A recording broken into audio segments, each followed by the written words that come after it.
본문에 있는 이 말씀을 가지고 그리스도를 주라 칭하는 자, 그리스도를 주라 칭하는 자라는 제목으로 하나님의 말씀을 증거하도록 하겠습니다. 오늘 이 본문에 나오는 말씀은 결론에 해당되는 내용인데요. 마태복음 21장에 보면 예수님께서 이제 예루살렘 입성하시고 난 다음에 성전 청결을 하시죠. 그리고 이제 성전 청결을 끝나시고 나오시면서 병자들을 치료하십니다. 그때 주위에 있는 대제사장들과 바리새인들이 예수님께 묻습니다. 네가 무슨 권세로 이런 일을 행하느냐? 이렇게 얘기를 하거든요. 네가 무슨 권세로 이런 일을 행하느냐? 이 질문에 대한 답들이 21장 이후부터 오늘 본문에 있는 22장 마지막 절, 이 22장에 있는 내용까지 쭉 계속해서 예수님께서 설명하시고 얘기하시는 내용이 바로 21장과 22장에 나오는 말씀인데, 그 내용을 종합 정리하고 결론을 맺는 장면이 바로 오늘 본문에 나오는 내용이라 할 수 있습니다. 결국 이제 예수님께서 네가 무슨 권세로 그런 일을 하느냐라고 물었을 때 예수님께서 마지막 질문을 던지죠. 바로 그 질문을 던지고 난 다음에 이제 오늘 마지막 46절에 있는 말씀처럼 한마디도 능히 그 대답에 대해서 말하는 자가 없더라. 그때부터 감히 예수님께 질문하지 않더라. 그 내용이 이제까지 쭉 나온 그 앞에 있었던 내용의 결론 내용으로 나오는 내용이 바로 오늘 본문에 나오는 말씀이라고 할 수 있습니다. 마태복음은 참 읽으면 읽을수록 참 글을 잘 쓰는 사람인 것 같아요. 그래서 보면은 한마디 질문 던진 거, 또 한마디 이렇게 표현하는 것들이 다 앞에 뒤에 이제 일어날 일들을 다 생각하고 기록을 하고 있는 그런 내용인 것 같아요. 제가 사복음서를 볼 때 가장 문학적인 글을 기록한 사람, 제가 볼 때는 마태라고 저는 생각을 해요. 이게 마태복음이 가장 글을 표현하는데 아주 스킬도 높고 또 문장 표현력이 뛰어나다. 그렇게 저는 개인적으로 생각을 하고 있습니다. 아무쪼록 네가 무슨 권세로 그런 일을 행하느냐, 이런 질문에 예수님께서 설명할 때 세 가지 비유를 가지고 설명을 합니다. 여러분 기억나시죠? 그리고 세 가지의 논쟁을 통해서 그 대답을 오늘 대답에 있는 내용으로 이끌어내시기 위해서 세 가지의 비유와 세 가지의 이제 바리새인들과 사람들과 이렇게 논쟁하는 장면을 우리에게 쭉 기록하고 있다는 거죠. 그렇게 세 가지 비유를 얘기하고 바리새인들과도 논쟁하고 사두개인들과도 논쟁하고 또 마지막에 바리새인들하고 논쟁을 하거든요. 그 바리새인들과 논쟁하는 이 세 번째 논쟁을 통해서 예수님께서 얘기하고자 하는 결론이 뭐냐, 마태가 얘기하고 싶었던 내용이 뭐냐, 결론은 그거죠. 예수님 곧 누구시라는 겁니까? 하나님의 아들이라는 겁니다. 여러분 이 사실 믿으시죠? 그거 설명하려고, 예수님은 하나님의 아들입니다. 예수님은 메시아입니다. 여러분 메시아라는 뜻하고 그리스도라고 하는 뜻하고 같은 뜻입니다. 메시아는 히브리어로 그리스도라고 하는 뜻이고, 그리스도는 헬라어로 이제 메시아를 그리스도로 표현한다는 거죠. 메시아랑 그리스도는 같은 말이에요. 어쨌든 바로 그분이, 네 눈앞에 보이는 바로 그분이 누구다? 그리스도라고 하는 거예요. 메시아다라는 거예요. 하나님의 아들이라는 거예요. 그런 내용을 설명하는 내용이 계속해서 나오고 있었다는 거죠. 그래서 여러분 그 세 가지 비유 내용 기억하시죠? 두 아들에 대한 비유 내용이 나오고, 악한 포도 품꾼에 가는 비유의 내용이 나오고, 마지막에는 이 어린 양의 혼인잔치 비유를 들어가면서 예수님은 하나님의 아들이다, 메시아다. 그리고 바리새인들하고 첫 번째 무슨 논쟁을 합니까? 네 세금을 내야 되는데 세금을 내는 게 맞냐 아니냐, 그럼 물어보잖아요, 바리새인들이. 그러니까 가이사의 것은 가이사에게, 하나님의 것은 하나님에게 바치라. 그런 논쟁. 그리고 또 사두개인들과는 부활에 관한 논쟁을 하잖아요. 그리고 또 오늘 보면은 바리새인들이 마지막으로 예수님께 질문을 던지죠. 율법 중에 가장 중요한 계명이 어떤 계명이냐, 이런 이제 질문을 던지면서 예수님과 그들 사이에 서로 이렇게 논쟁이 붙습니다. 그런 논쟁이 나오는데, 그런 세 가지의 논쟁 가운데 마지막 논쟁인 가장 큰 율법이 무엇이냐라는 질문이 던져지고, 그 질문에 대한 답을 하고 결론을 꽝 하고 때리는 내용이 바로 오늘 우리가 보고 있는 큐티 말씀의 본문 내용이라고 할 수가 있습니다. 어제 큐티 말씀에 누구하고 싸웠습니까? 사두개인들하고 싸웠습니다. 원래 사두개인들은 부활이 없다라고 생각하는 사람들이었습니다. 이 사두개인들은 모세 오경만 하나의 말씀으로 취급을 하거든요. 근데 실제적으로 모세오경을 잘 읽어보면 부활에 관한 내용들이 많이 나와요. 근데 사두개인들이 그 부활에 관한 내용들을 무시하고 아예 부활 자체가 없다라고 이렇게 얘기를 하죠. 그래서 예수님께서 이제 구약에 있는 말씀들을 인용하면서 그들의 내용이 잘못됐다는 것을 얘기하게 됩니다. 그러니까 이제 결국에는 논쟁에서 예수님이 이기세요. 그 모습을 보고 기뻐한 무리들이 있었습니다. 바로 바리새인들이죠. 왜냐하면 이 바리새인들이 왜 사두개인들이 예수님한테 지는 장면을 좋아했냐면 이 바리새인들과 서기관들이 서로 원수 관계거든요. 바리새인들은 예수님 앞으로 메시아가 오셔서 부활하신다는 사실을 믿어요. 근데 사두개인들은 안 믿으니까. 근데 사두개인들이 부활이 없다는 내용을 예수님이 말로서 이기니까 이제 바리새인들이 기분이 좋아진 거예요. 예수라는 사람은 우리 편인 것 같다. 이런 기분 좋은 그런 분위기 가운데 질문을 던진 거예요. 분위기가 좋은 가운데 질문을 던진 거예요. 선생님이요, 하나님의 계명 중에 어떤 계명이 가장 큰 계명입니까? 그런 질문을 이제 던지게 됐다라는 겁니다. 여러분, 우리 바리새인들이라고 하는 사람들은 만나면 하는 일이 있습니다. 우리 어르신들을 만나면은 막 고스톱을 치시는 것처럼 경로당에서 이 바리새인들이 모이면 항상 하는 것들이 있습니다. 뭐냐 하니까 하나님의 계명들을 쫙 열거해 놓고 이 계명이 크냐 이 계명이 크냐 그 말장난하는 것이 바리새인들이 하는 그 사람들이 하는 일상이었어요. 그래서 그 하나님의 계명이 사실은 10계명 10개인데 이 10개의 계명을 가지고 구약 성경을 토대로 613개의 계명을 만듭니다. 이 바리새인들이 613개의 율법을 만들어요. 하지 마라 하라. 613개. 그 613개 중에 248조랑 236조랑 서로 붙는 거예요. 야, 236조가 더 중요해. 아니야, 248조가 더 중요해. 그렇게 맨날 논쟁하며 싸우는 사람들이 바로 누구예요? 바로 바리새인들이었다는 거예요. 그러니까 바리새인들이 평소에 하는 그 행동을 예수님에게도 동일하게 질문을 던지면서 그렇게 물었다는 거예요. 선생님이요, 한 율법사가 선생님이요, 하나님의 계명 중에 어느 계명이 가장 큽니까? 이렇게 물으니까 이제 예수님이 만약에 그들이 가지고 있는 613조가 제일 중요하다 이러면은 아닌데 611조가 제일 중요한데 이렇게 하면 이제 꼬투리가 되잖아요. 그래 꼬투리 잡아서 예수님을 이렇게 어떻게 해요? 창피를 주려고 어떻게든 말장난에서 한판 졌으니까 처음에는 세금 논쟁 가지고 한판 깨졌잖아요. 어떻게 한번 만회해 보려고 그런 질문을 예수님께 던졌다라고 합니다. 그렇게 던지니까 이제 예수님께서 대답을 하시는 거죠. 이제 그 대답하는 내용이 37절과 38절 내용에 나오고 있다는 겁니다. 그래서 37절 말씀 한번 보겠습니다. 예수께서 이르시되 내 마음을 다하고 목숨을 다하고 뜻을 다하여 주 너희 하나님을 사랑하라 하셨으니 이것이 크고 첫째 되는 계명이요. 38절 둘째도 그와 같으니 내 이웃을 내 자신같이 사랑하라 하셨으니.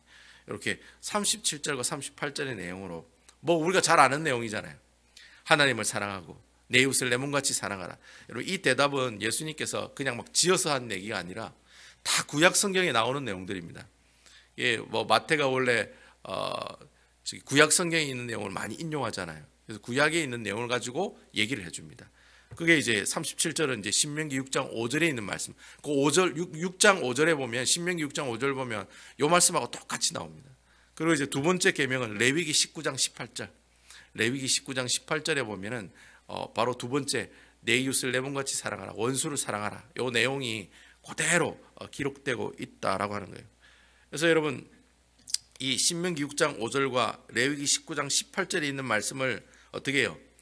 예수님께서 종합 정리하셔가지고 이제 예수님도 이제 구약에 있는 말씀을 다 알고 계시니까 종합 정리해서 그들에게 얘기해 드렸다라는 거예요.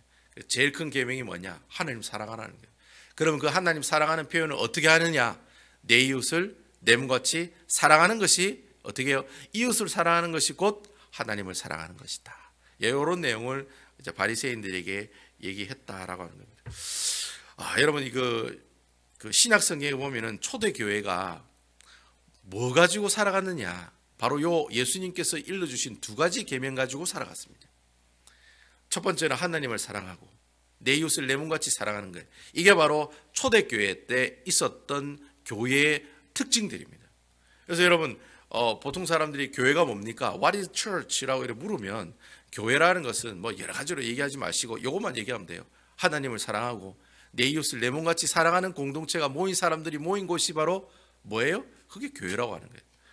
그래서 여러분 그 초대교회 사람들은 바로 이 두 가지 계명 가지고 어떤 기준을 딱 정해놓고 교회로서의 사명을 감당했다는 거예요. 하나님 사랑하는 게 뭐냐? 예수 그리스도께서 우리에게 주신 복음, 이 사복음서죠. 사복음서 안에 있는 복음, 바로 예수님은 하나님의 아들이다 라고 하는 이 복음을 많은 사람들에게 증거하는 것이 하나님을 사랑하는 표현이라는 거예요. 하나님 사랑하는 것이 그렇게 예수 그리스도를 많은 사람들에게 땅끝까지 선포하고 순교 가운데서도 하나님의 말씀을 증거하는 것이 바로 교회가 하는 첫 번째 일이요. 두 번째는 뭐예요?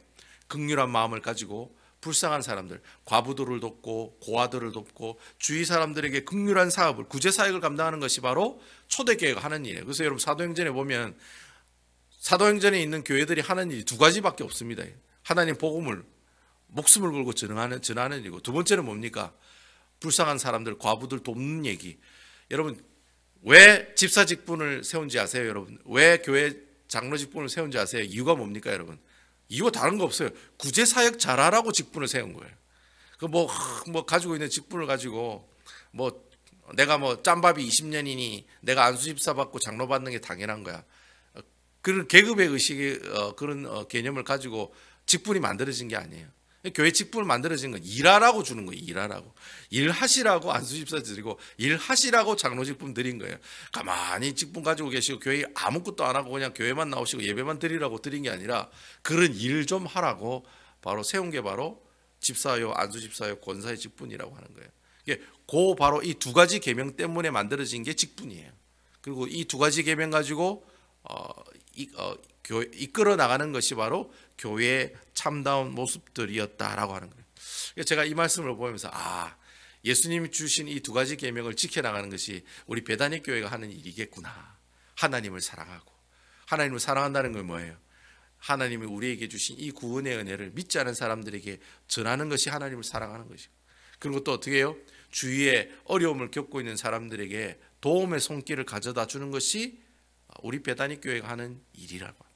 이 베다니 교회가 만약 그 일이 이제 없어질 때 이 교회가 사라질 거예요. 근데 그 일이 계속해서 감당할 일이 있다고 하시면 하나님께서 이 베다니 교회를 통해서 계속해서 선교하시고 또 계속해서 구제 사업을 감당하신다는 겁니다. 아무쪼록 정말 하나님 뜨겁게 사랑하는 교회, 그리고 또 이웃을 뜨겁게 사랑하는 우리 베다니 교회가 되기를 주님의 이름으로 축원을 드리겠습니다. 자, 이렇게 하면 너무 빨리 끝나잖아요. 그죠? 계속해서 있습니다. 이제 뒤에 이제 41절과 46절에 있는 말씀을 봐야 돼요. 요게 이제 앞에 있는 21장과 22장에 있는 말씀을 결론 짓는 내용이에요. 그래서 여러분 41절과 46절에 보시면 이제 예수님께서 가장 큰 계명이 이 두 가지다라고 이렇게 얘기를 하고 난 다음에 예수님께 바리새인들에게 묻습니다. 야, 예수님이 다윗의 자손 맞느냐? 이렇게 물어요. 그러니까 이제 바리새인들이 맞아, 예수님은 다윗의 자손이야, 그렇게 얘기를 합니다. 여러분 그 마태복음 1장 1절에 보면 마태가 뭐라고 처음에 1장 1절에 얘기합니까? 아브라함과 다윗의 자손 예수 그리스도의 계보라, 그렇게 시작하고 있어요. 그러니까 마태복음을 읽는 사람이 유대인들이니까 유대인들에게 가장 먼저 도장 찍으면서 얘기하는 거예요. 야, 예수님은 누구의 자손이다? 다윗의 자손이다. 무엇으로 오신? 왕으로 오신 다윗의 자손이라는 거예요. 그러니까 이래 물으니까 바리새인들이 대답을 잘하죠. 당연히 잘 알고 있는 내용이니까. 당연히 다윗은 당연히 앞으로 오실 메시아는 누구의 자손이라는 겁니까? 다윗의 자손이라는 거예요. 그러면서 예수님께서 두 번째로 아주 결정적인 뼈아픈 질문을 하나 던져요. 그 질문이 이제 45절에 나오는 질문이에요. 예수님께서 바리새인들에게 그래 질문합니다. 다윗이 그리스도를 주라 칭하였은즉 어찌 그의 자손이 되겠느냐 하시니. 이 질문을 해석하면 그렇습니다. 여러분 이 질문이 시편 110편 1절에 나오는 말씀을 인용하면서 질문하는 거거든요. 이 질문이 뭐냐니까 다시 이 질문을 좀 현대말로 해석하면 그렇게 해석할 수 있어요. 야, 그래, 너희들이 분명히 지금 앞으로 오실 메시아가 다윗의 자손이라고 얘기했어, 그지? 분명히 맞지? 이렇게 얘기하면서, 근데 다윗이 시편 110편 1절에 보면은 앞으로 오실 다윗의 후손으로 오실 그 메시아가 누구라고 표현하고 있느냐 이렇게 물어요. 누구라고 표현하고 있어요? 주라고 표현하고 있다는 거예요. 주. 이 성경에 보면 아도나이라고 되어 있어요. 나의 주님이요라고 얘기하고 있어요.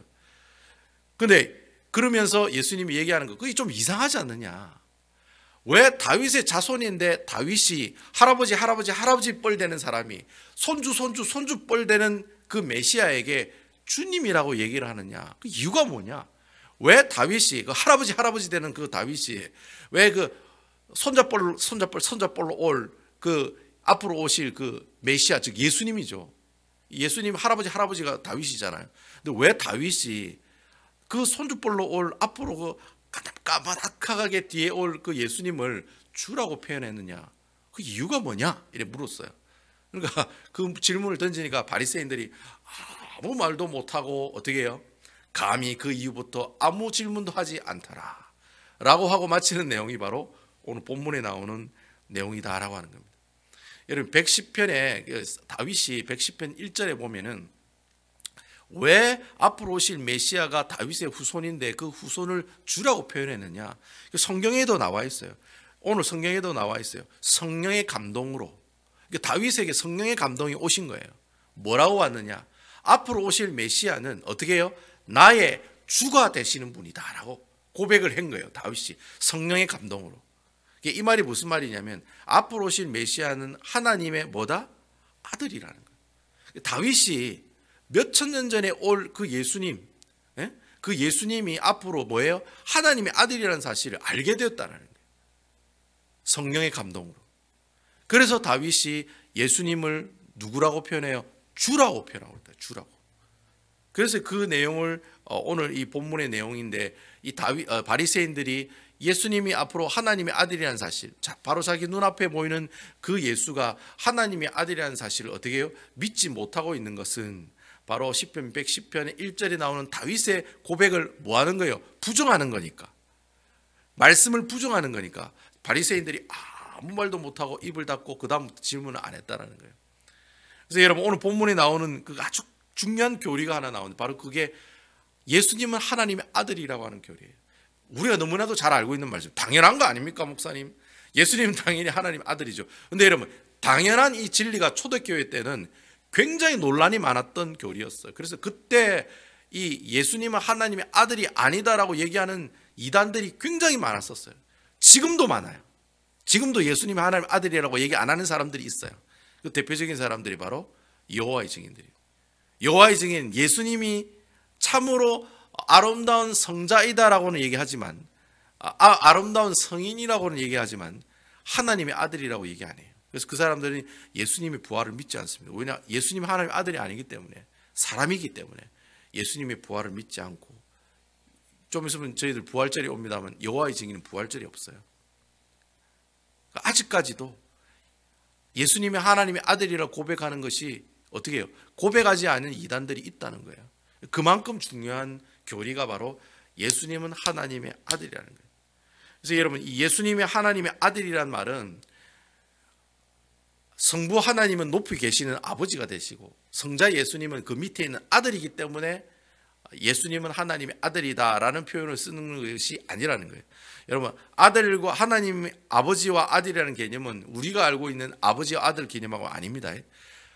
예수님이 하나님의 아들이라고 하는 내용은 무슨 뜻이냐면 예수님과 하나님은 동일하신 분이다라는 것을 강조하기 위해서 예수님이 하나님의 아들이라고 표현을 쓰는 거예요.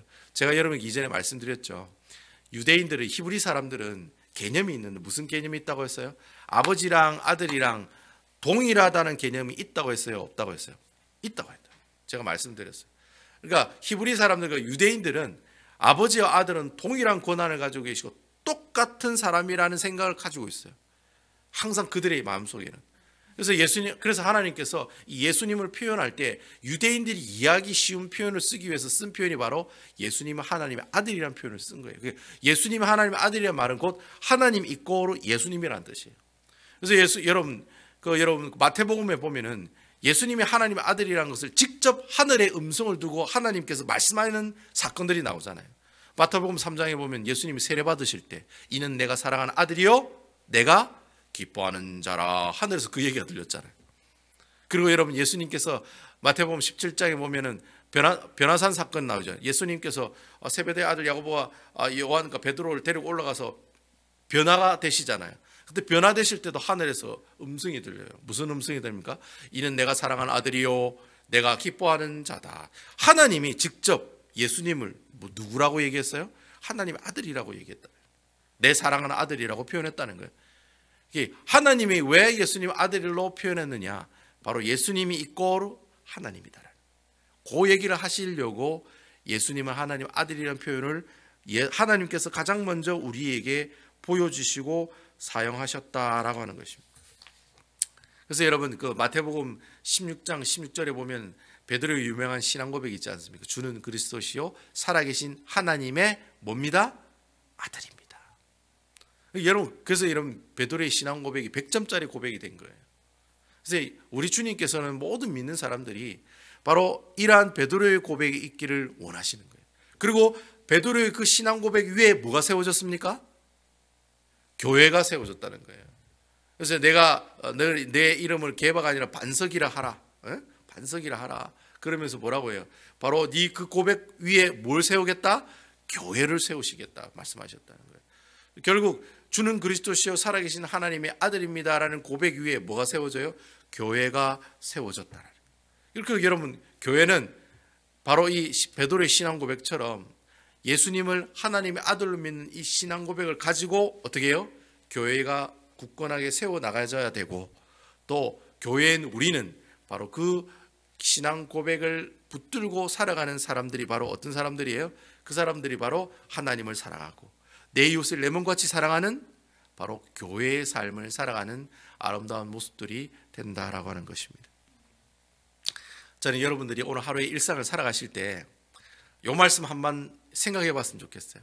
아, 예수님은 하나님의 아들이구나. 예수님은 하나님의 아들. 여러분, 예수님이 하나님의 아들이셔야지만이 우리가 구원을 받을 수가 있습니다. 여러분 이 사실 믿으십니까? 예수님이 하나님이시고 하나님이 예수님이셔야지만이 십자가의 구원이 진짜 구원이 될 수가 있어요. 그게 진짜 백의 십자가의 구속의 은혜가 될 수 있다는 거예요. 근데 그래서 여러분 우리가 예수님은 하나님의 아들로 오셨다는 이 말씀을 한번 묵상하고 기억하게 되면은 우리 일상을 통해 나타나는 우리의 삶의 모습들이 있는데 그 모습이 어떤 모습이냐? 감사하는 삶의 모습이라는 거예요. 계속해서 주구장창 사도 바울 선생이 항상 기뻐하라, 쉬지 말고 기도하라, 범사에 감사하라. 그 범사에 감사하는 그 기준이 어디서 나오느냐? 예수님이 하나님의 아들이라는 사실을 고백하는 그 고백 가운데 나오게 된다라는 거예요. 그러니까 내가 오늘 하루의 삶을 살아가면서 막 원망이 나고 불평이 나오면 순간 내가 뭘 잊어버린 거예요? 예수님이 하나님의 아들이라는 사실을 잊어버렸기 때문에 내 입에서 감사가 나오는 것이 아니라 원망과 불평이 먼저 나온다는 거예요. 할렐루야가 먼저 안 나오고 이 씨가 먼저 나오는 거예요. 문씨, 김씨, 박씨가 나오는 게 아니라 이 씨가 먼저 나오는 거예요. 내가 예수님 하나님의 아들이라는 사실을 잊어버릴 때. 그래서 여러분 오늘 하루의 삶을 살아가실 때 오늘 일하시면서도 한 번쯤 그런 생각하세요. 예수님은 하나님의 누구이시다? 아들이시다. 고로 나는 매일 말씀 보고 매일 기도하고 매일 주의 복음을 증거하는 이 신앙 고백 위에 살아가는 주의 백성들이다. 이 신앙 고백 위에 세워진 교회다. 이러한 사실을 항상 염두에 두고 살아가는 그 사람에게 항상 그 입술을 통해서 예수님께서 십자가에 못 박혀 죽으심으로 우리에게 사죄, 징의, 화친, 제가 내일 설교에 이제 이 화친에 관한 설명을 할 건데 죽고 부활하심으로 우리에게 부활의 산 소망과 영생을 주신 이 5가지의 구원, 이 구원을 생각하고 묵상할 때 우리 입술을 통해 뭐가 나오느냐? 감사가 나오는 거예요. 이러한 귀한 경험들이 오늘 여러분 일상의 삶을 통해서 계속해서 이 말씀이 이 교리가 생각이 나고 계속해서 여러분 입술을 통해서 감사의 표현이 나오는 귀한 하루, 하나님 기뻐하시는 귀한 하루 만들어 가신 여러분 되시기를 주님의 이름으로 축원을 드리겠습니다.